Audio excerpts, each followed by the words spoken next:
Bismillahirrahmanirrahim. Assalamualaikum warahmatullahi wabarakatuh. Al-Fatihah. A'udzu billahi minasy syaithanir rajim. Bismillahirrahmanirrahim. Alhamdulillahi rabbil alamin. Ar-Rahmanir Rahim. Maliki yaumiddin. Iyyaka na'budu wa iyyaka nasta'in. Ihdinas siratal mustaqim. Siratal ladzina an'amta 'alaihim ghairil maghdubi 'alaihim waladdallin.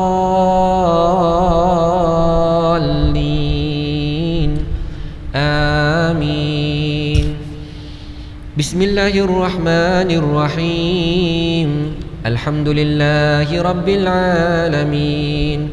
Wassalatu wassalamu ala ashrafil anbiya'i wal mursalin wa ala alihi wa sahbihi ajma'in.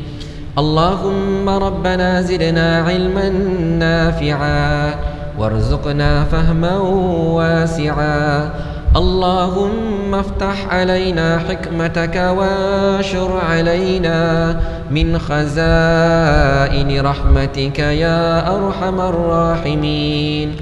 Rabbi shrah li sadri wa yassir li amri wahlul 'uqdatam min lisani yafqahu qawli. Allahumma ya muallima Adam 'allimna wa ya mufahhima Sulaiman fahhimna. Allahumma faqihna fid din wa 'allimna at-ta'wil. Amin amin walhamdulillahi rabbil alamin. Alhamdulillah wassalatu wassalamu ala Rasulillah. Tuan-tuan dan puan-puan yang dirahmati Allah Subhanahu wa taala, pertama sekali marilah sama-sama kita panjatkan kesyukuran kepada Allah Subhanahu wa taala. Kerana pada malam ini alhamdulillah, syukur pada Allah. Allah panjangkan lagi umur kita. Allah berikan kesihatan yang baik kepada kita. Allah kurniakan taufik dan hidayah kepada kita.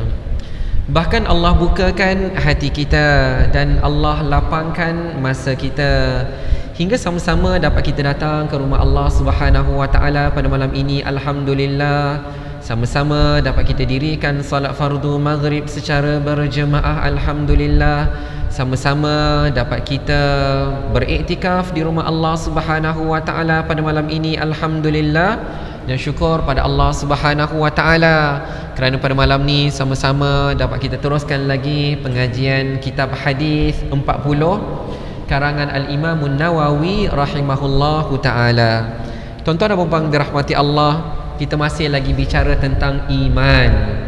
Dikala malaikat Jibril alaihi salam bertanya kepada Nabi Muhammad sallallahu alaihi wasallam, "Akhbirni anil iman."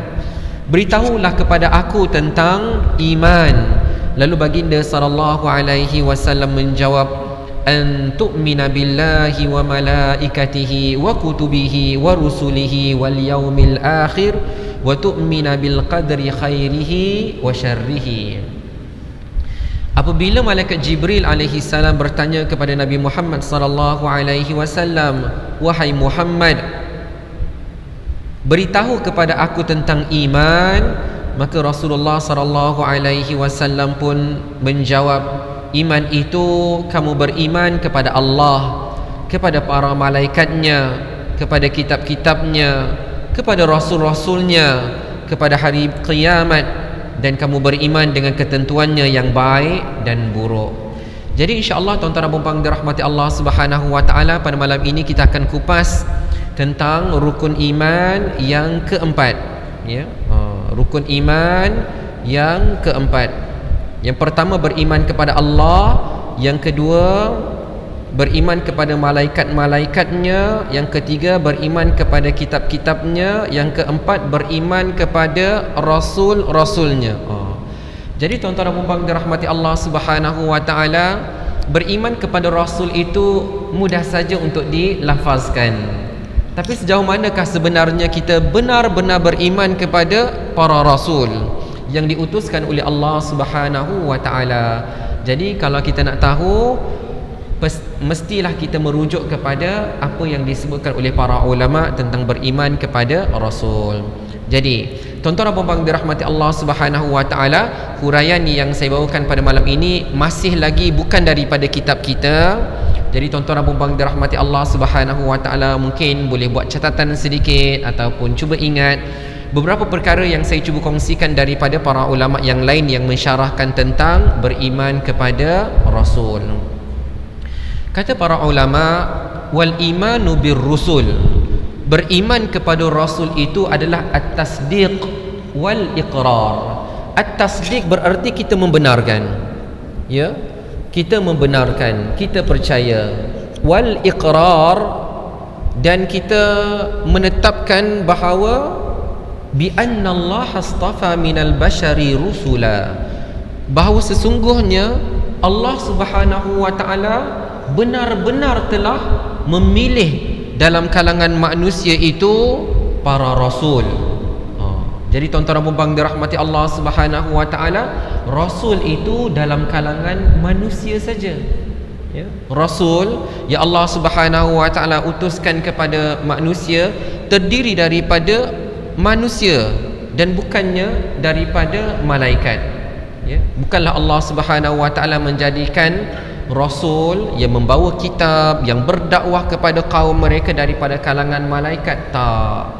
Tetapi ya Allah Subhanahu wa taala utuskan rasul itu daripada kalangan manusia. Yahdunan nas ilal haqq. Jadi kita bila dah tahu bahawa rasul itu daripada kalangan manusia, daripada kalangan lelaki yang dipilih oleh Allah Subhanahu wa taala, maka kita bicarakan tentang peranan mereka. Kenapa Allah Subhanahu wa taala mengutuskan rasul? Untuk lebih spesifik, kenapa Allah Subhanahu wa taala mengutuskan Nabi Muhammad sallallahu alaihi wasallam kepada kita? Maka yang pertama, yahdunan nas ilal haqq. Peranan rasul itu mereka menunjukkan jalan yang benar kepada kita. Ya, Rasulullah sallallahu alaihi wasallam, kalau kita baca sirah, baginda diutuskan pada satu zaman yang dikenali sebagai zaman jahiliyah. Ketika itu orang tidak mentauhidkan Allah Subhanahu wa taala. Pada masa itu manusia percaya kepada berhala. Mereka percaya bahawa berhala boleh bagi manfaat. Mereka percaya bahawa berhala boleh bagi mudarat. Maka Rasulullah sallallahu alaihi wasallam datang mengajar kepada mereka perkara yang benar. Jadi baginda menunjukkan jalan untuk mentaati Allah Subhanahu wa taala. Yahdunan nas, memberi petunjuk kepada manusia. Yang kedua disebutkan oleh para ulama, wa yukhrijunahum minadh-dhulumati ilan nur. Dan tugas para rasul itu adalah untuk keluarkan mereka daripada kegelapan kepada cahaya, ya. Kegelapan ini yang dimaksudkan dengan kegelapan adalah dosa-dosa mereka, kesalahan-kesalahan mereka. Kerana kita tahu tuan-tuan dan puan-puan dirahmati Allah, pada umat-umat yang terdahulu ada macam-macam kesalahan yang mereka lakukan, ya. Sebagaimana kita tahu kaum Nabi Lut, mereka melakukan hubungan seks sesama jantina. Maka peranan rasul itu adalah untuk betulkan, keluarkan mereka daripada kegelapan, keluarkan mereka daripada kesalahan kepada perkara yang benar. Begitu juga tuan-tuan dan puan-puan dirahmati Allah, bila mana Allah Subhanahu wa taala sebutkan tentang kaum Madian, di mana Allah Subhanahu wa taala utuskan Nabi Syuaib kepada mereka. Apa perangai mereka tuan-tuan dan puan-puan dirahmati Allah? Mereka suka menipu dalam timbangan. Mereka selalu tidak adil dalam jual beli. Maka datangnya Nabi Syuaib untuk membetulkan kesalahan mereka, kegelapan mereka kepada cara yang betul. Sebagaimana Nabi Muhammad sallallahu alaihi wasallam diutuskan kepada kaum Quraisy. Ada di antara kaum Quraisy ini yang sifat mereka itu mencuri, sifat mereka itu merompak daripada orang-orang lain, sifat mereka itu menindas hamba-hamba. Maka Allah Subhanahu wa taala utuskan Nabi Muhammad sallallahu alaihi wasallam tunjukkan cara hidup yang benar, cara hidup yang betul bagaimana. Jadi tuan-tuan dan puan dirahmati Allah, para rasul itu diutuskan untuk menunjukkan jalan ke arah jalan yang benar. Begitulah juga mengeluarkan mereka, tarik mereka daripada kegelapan. Di mana tuan-tuan dan puan dirahmati Allah, kalaulah rasul itu tidak diutuskan kepada mereka untuk memberikan peringatan kepada mereka, maka sudah tentulah mereka akan terus hanyut dalam dosa-dosa mereka. Baik, tuan-tuan dan puan dirahmati Allah Subhanahu wa taala, ada sebagian para ulama dia melanjutkan lagi, bagaimana dengan jin? Bagaimana dengan jin? Kerana Allah Subhanahu wa taala berfirman, a'udzubillahi minasyaitonir rajim, wa ma khalaqtul jinna wal insa illa liya'budun. Allah berfirman, tidaklah aku menjadikan jin dan manusia itu melainkan untuk beribadah, untuk beribadah kepada Allah Subhanahu wa taala. Berarti kalaulah jin dan manusia kena beribadah, mesti kena ada rasulnya. Jadi adakah dalam kalangan jin itu rasul mereka sendiri?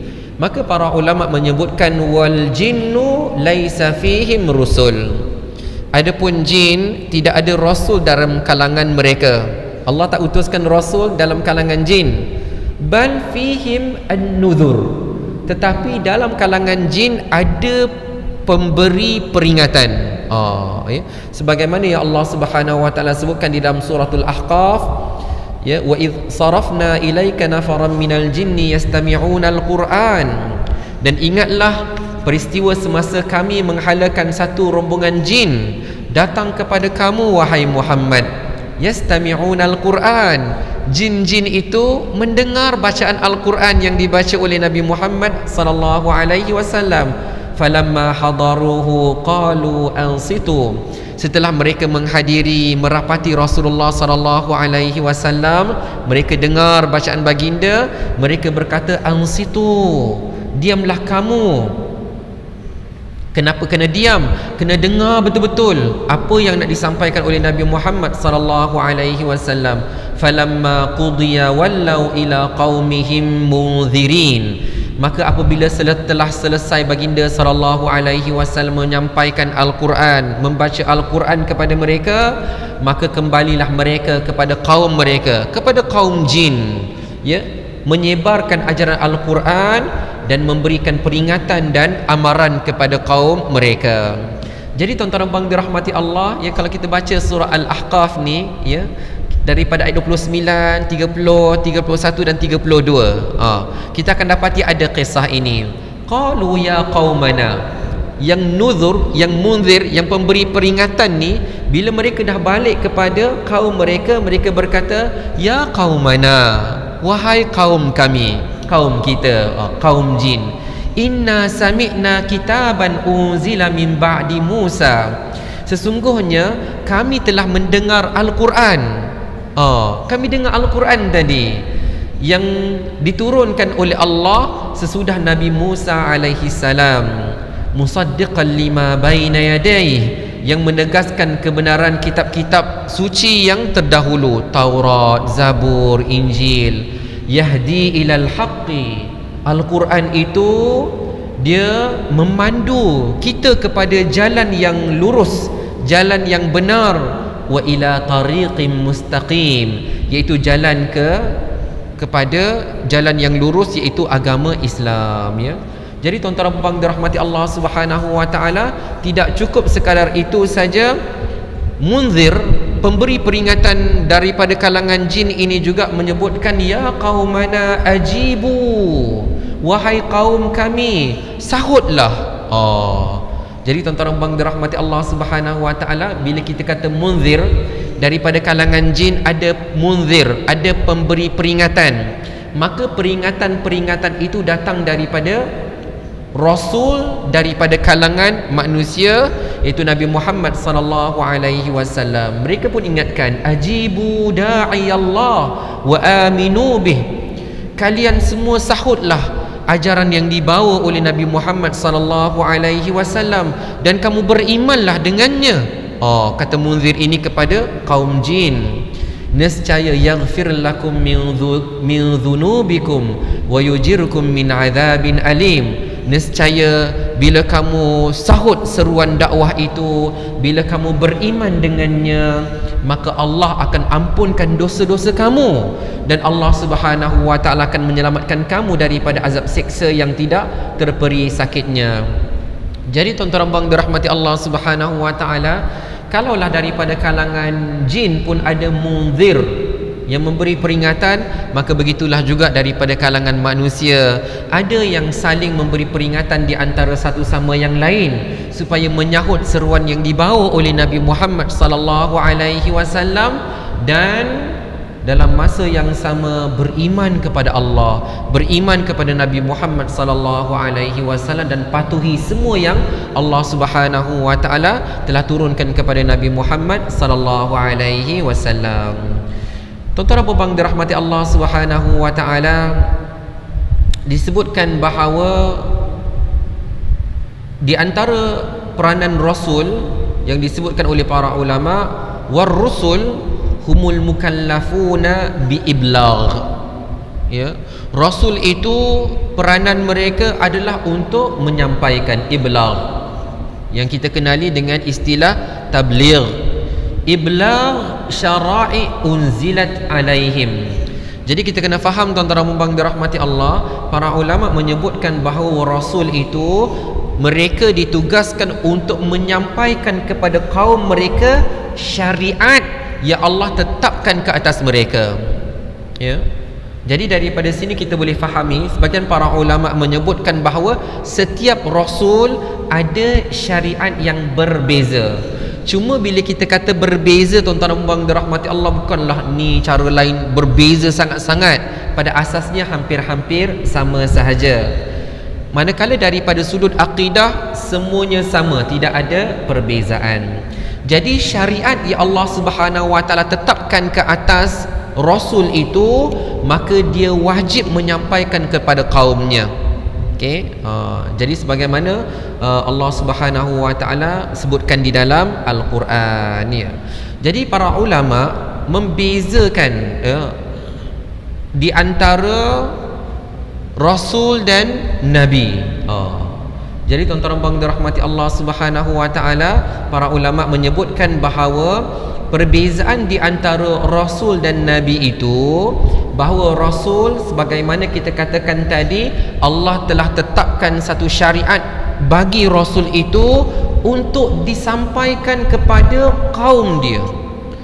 Manakala nabi-nabi ini pula tuan-tuan dan puan dirahmati Allah, tidak ditetapkan satu syariat yang khusus ke atas nabi itu, tapi peranan mereka adalah untuk terus menyampaikan dan mengamalkan apa yang dibawa oleh rasul sebelumnya.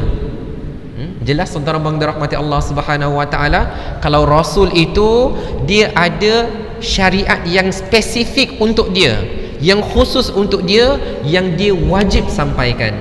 Adapun para nabi, mereka cuma menyampaikan syariat rasul yang sebelumnya kepada kaum mereka. Jadi tuan-tuan dan puan dirahmati Allah Subhanahu wa taala, itu yang disebutkan di dalam syarah hadis ini. Baik, tuan-tuan dan puan dirahmati Allah Subhanahu wa taala, kita kena yakin bahawa Allah Subhanahu wa taala bila mana mengutuskan rasul, maka para rasul itu amanah. Amanah dalam apa? Amanah dalam tanggungjawab mereka. Tak pernah tuan-tuan dan puan dirahmati Allah ya, para rasul itu mengingkari tanggungjawab yang Allah berikan ke atas mereka. Bila mana Allah Subhanahu wa taala menetapkan satu-satu syariat ke atas mereka, maka seberat mana pun syariat itu, maka para rasul ini pasti akan menyampaikan kepada kaum mereka. Jadi disebutkan dalam surah Az-Zumar ya, bahawa Allah Subhanahu wa taala menyebutkan tentang orang-orang yang dicampakkan ke dalam neraka. Alam ya'tikum rusulun minkum, adakah tidak datang kepada kamu rasul daripada kalangan kamu, daripada kalangan manusia juga, ataupun daripada kalangan kaum kamu juga? Tak ada datang rasul ke? Maka tuan-tuan bang dirahmati Allah, mereka tidak ada jawapan, melainkan mereka akan mengatakan qalu bala. Bala berarti sudah pasti memang ada ya Allah, ya. Tinggal lagi mereka mengkufuri apa yang dibawakan oleh para rasul itu. Sebab itu kata Az-Zuhri rahimahullahu taala, mannallahu azza wa jalla ar-risalah. Allah Subhanahu wa taala telah turunkan risalah, kitab kepada para rasul, wahyu kepada para rasul. Kemudian wa ala Rasulillah sallallahu alaihi wasallam al-balagh, maka apabila telah turun wahyu kepada para rasul itu, maka para rasul wajib amanah.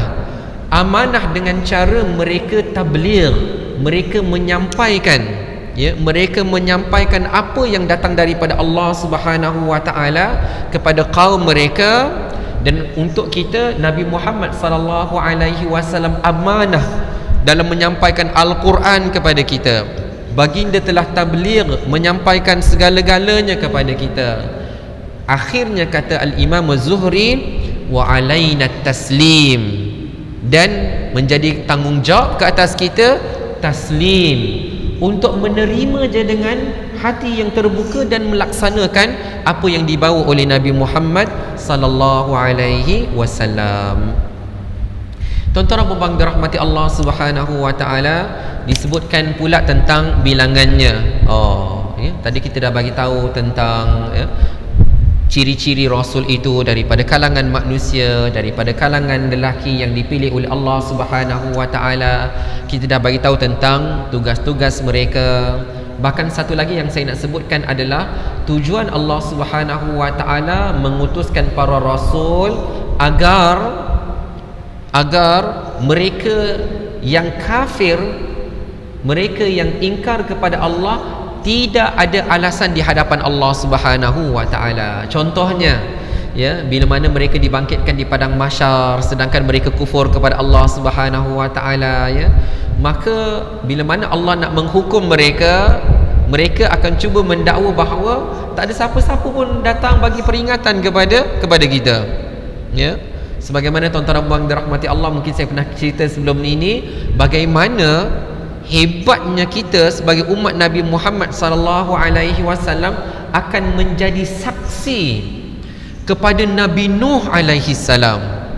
Ya, tuan-tuan dan puan dirahmati Allah, pada hari akhirat nanti kaum Nabi Nuh menafikan Nabi Nuh menyampaikan risalah. Mereka nafikan.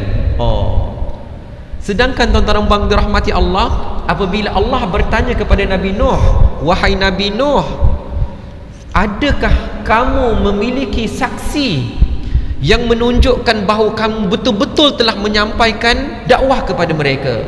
Kata Nabi Nuh, ada. Ada. Aku ada saksi. Masya Allah.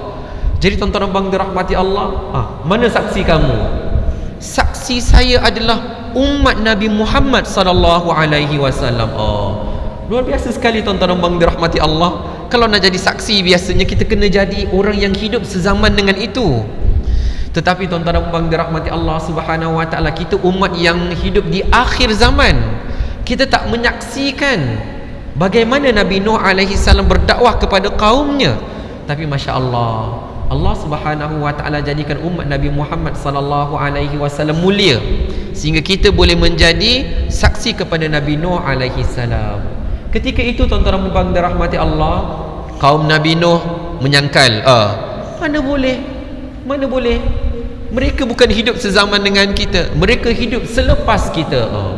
Lalu ditanya kepada umat Nabi Nuh, umat Nabi Muhammad sallallahu alaihi wasallam, bagaimana kamu boleh menjadi saksi kepada Nabi Nuh sedangkan kamu tak hidup sezaman dengannya? Maka kita umat Nabi Muhammad sallallahu alaihi wasallam menyebutkan, kami bersaksi dengan apa yang Allah Subhanahu wa taala sebutkan di dalam Al-Quran. Luar biasa. Bila kita menyaksikan apa yang Allah Subhanahu wa taala sebutkan di dalam Al-Quran, saksi kita diterima oleh Allah. Masya Allah, luar biasa kan tuan-tuan dan puan dirahmati Allah. Maka sebab itu bila kita katakan awal-awal lagi peranan kita beriman kepada Rasul itu at-tasdiq, kita benarkan para Rasul itu amanah, para Rasul itu tabligh, telah menyampaikan kepada kita. Baik, sekarang bila kita bicarakan tentang bilangannya, tuan-tuan dan puan dirahmati Allah Subhanahu wa taala, yang wajib kita imani, yang wajib kita kenali adalah seramai 25 orang Rasul, ya. Bilangannya adalah 25 orang Rasul. Tapi kalau kita tertanyalah tuan-tuan dan puan dirahmati Allah, bukankah bilangan Rasul itu lebih daripada itu? Bukankah bilangan Rasul itu lebih daripada 25 orang? Maka tuan-tuan dan puan dirahmati Allah Subhanahu wa taala, sebahagian para ulama menyebutkan bahawa bilangan para rasul itu lebih daripada 300 orang, ya. Lebih daripada 300 orang. Jadi tuan-tuan dan puan dirahmati Allah, persoalan dia, kenapa kenapa kita wajib beriman dengan 25 orang rasul, sedangkan para ulama menyebutkan ada riwayat bahawa jumlah rasul itu 313 orang, 313. Manakala jumlah nabi itu 124,000 orang. Ramai sekali para nabi itu, dan kebanyakan mereka daripada keturunan Bani Israel.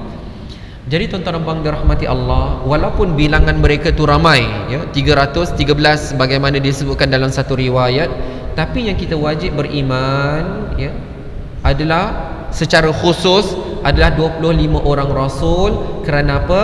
Kerana 25 orang rasul itu nama-nama mereka disebutkan di dalam Al-Quran, ya. Nama para rasul yang disebutkan di dalam Al-Quran ada 25 orang rasul. Jadi tuan-tuan dan puan dirahmati Allah Subhanahu wa taala, ya, dalam Al-Quran ada satu surah namanya surah Al-Anbiya. Surah Al-Anbiya. Kenapa dinamakan surah Al-Anbiya? Kerana di dalamnya menyebutkan tentang kisah-kisah para nabi. Tetapi tuan-tuan dan puan dirahmati Allah Subhanahu wa taala, cerita tu habis satu cerita sambung satu cerita, habis satu cerita sambung satu cerita. Jadi kalau kita nak capture nama-nama dia, kena baca satu-satulah tuan-tuan dan puan dirahmati Allah, ya. Kena go through kisah-kisah tersebut. Adapun para ulama, dia mengingatkan kepada kita bahawa dalam surah Al-An'am ayat yang ke-83 hingga ke-86, ayat 83 hingga 86 dalam surah Al-An'am, Allah Subhanahu wa taala bukan cerita demi cerita, tapi Allah bagi list nama, Allah bagi senarai nama. Dalam 4 ayat ni saja tuan-tuan dan puan dirahmati Allah, disebutkan 18 nama rasul. Saya bacakan tuan-tuan dan puan dirahmati Allah Subhanahu wa taala, ayat ke-83 daripada surah Al-An'am. Allah Subhanahu wa taala berfirman, a'udzubillahi minasyaitonir rajim, wa tilka hujjatuna atainaha Ibrahima ala qaumih. Pertama, narfa'u darajatin man nasha' inna rabbaka hakimun alim. Kemudian ayat 84, wa wahabna lahu ishaqa wa yaqub kullan hadaina.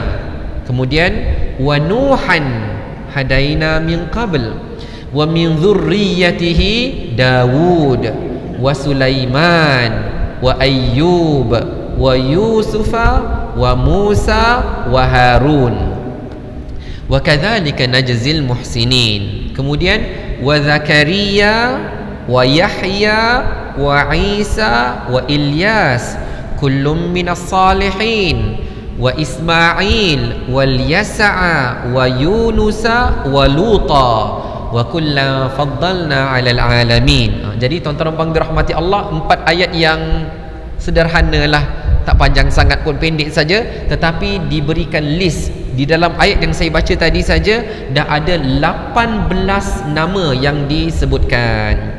Manakala kata para ulama wasab'ah al-baqun, baki yang 7 itu Nabi Adam, Nabi Idris, Nabi Hud, Nabi Saleh, Nabi Syuaib, Nabi Zulkifli dan Nabi Muhammad sallallahu alaihi wasallam disebutkan di dalam surah-surah yang lain. Baik. Tuan-tuan dan puan-puan dirahmati Allah Subhanahu wa taala,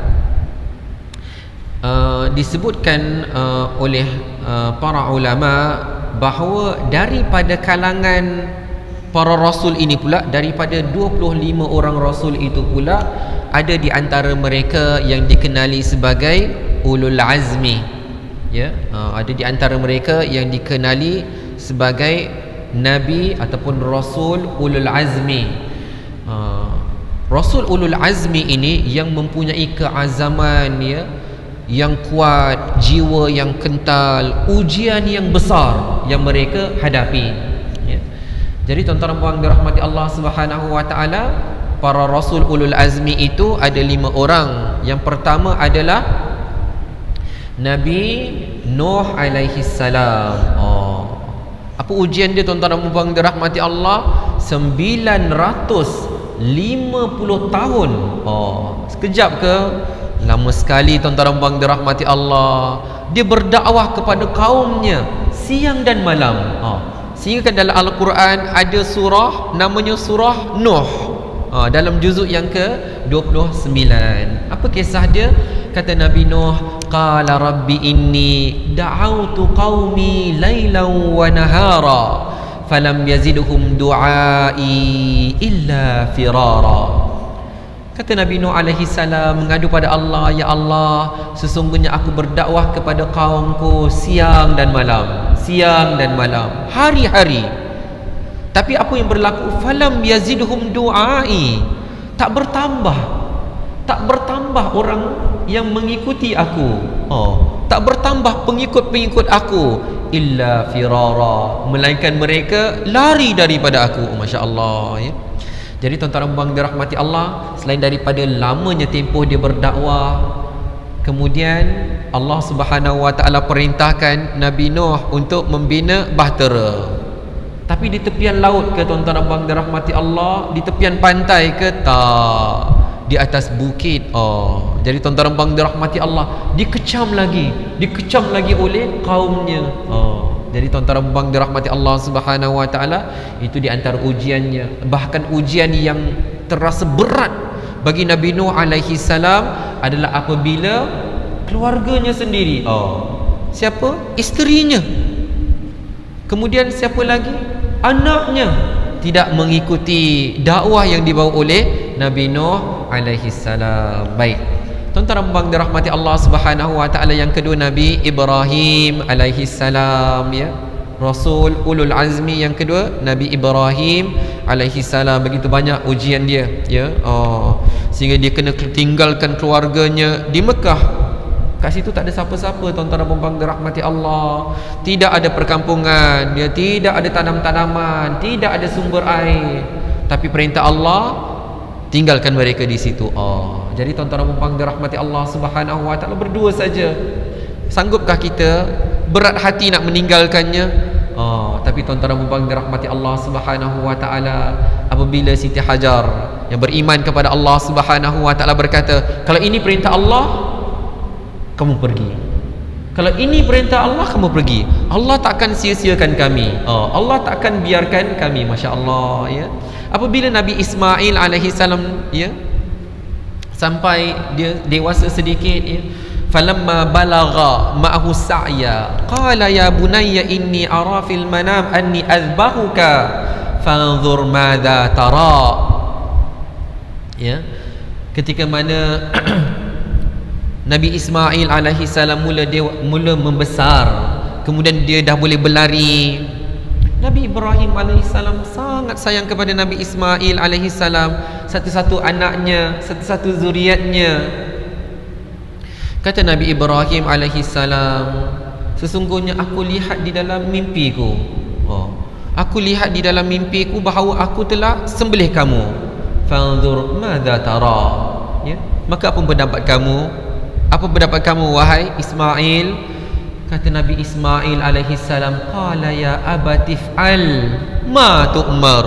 Wahai ayahku, kamu buat apa saja yang telah kamu diperintahkan. Allah perintahkan kamu buat begitu, maka kamu lakukannya. Satajiduni insyaallahu minas sabirin. Insyaallah kamu akan dapati aku orang yang sabar. Aku akan sabar. Oh, masya-Allah, tuan-tuan dan puan dirahmati Allah. Seorang ayah, ya, diperintahkan oleh Allah untuk korbankan, untuk sembelih anaknya. Masya-Allah, tu di antara ujian. Dan banyak lagi lah ujian Nabi Ibrahim alaihi salam. Kemudian yang ketiga Nabi Musa alaihi salam, kemudian Nabi Isa alaihi salam, kemudian Nabi Muhammad sallallahu alaihi wasallam. Tuan-tuan dan puan dirahmati Allah Subhanahu wa taala, disebutkan daripada kalangan manusia yang paling Allah Subhanahu wa taala sayangi adalah orang-orang yang beriman. Oh, ya. Hati-hati tuan-tuan dan puan dirahmati Allah Subhanahu wa taala. Allah Subhanahu wa taala berfirman, ahasiban nasu an yutraku an yaqulu amanna wa hum la yuftanun. Apakah manusia itu mereka menyangka mereka boleh berkata saya beriman, sedangkan Allah biarkan mereka tidak diuji oleh Allah Subhanahu wa taala? Tak, mereka takkan dibiarkan. Mereka mesti diuji oleh Allah Subhanahu wa taala. Lagi Allah Subhanahu wa taala sayang, maka lagi besar ujiannya. Sebab itu disebutkan bahawa dalam kalangan manusia yang paling Allah Subhanahu wa taala sayangi adalah orang-orang yang beriman. Lalu Allah uji mereka. Daripada kalangan orang yang beriman itu ada para nabi. Mereka diuji oleh Allah. Kemudian daripada kalangan para nabi, ya Allah Subhanahu wa taala adalah para rasul. Para rasul juga diuji oleh Allah Subhanahu wa taala. Daripada para rasul yang Allah Subhanahu wa taala sayangi adanya rasul ulul azmi, ya Allah sayangi, dan Allah bagi ujian kepada mereka, ya, sehingga menjadikan mereka itu kekasih Allah Subhanahu wa taala. Dan daripada kalangan para rasul ulul azmi itu yang paling Allah Subhanahu wa taala sayangi adalah Nabi Muhammad sallallahu alaihi wasallam, ya. Kata para ulama daripada kata-kata ini bahawa yang dicintai oleh Allah akan diuji oleh Allah Subhanahu wa taala. Ya Allah Subhanahu wa taala sayangi, ya Allah Subhanahu wa taala cintai, menjadi lumrah Allah akan uji mereka.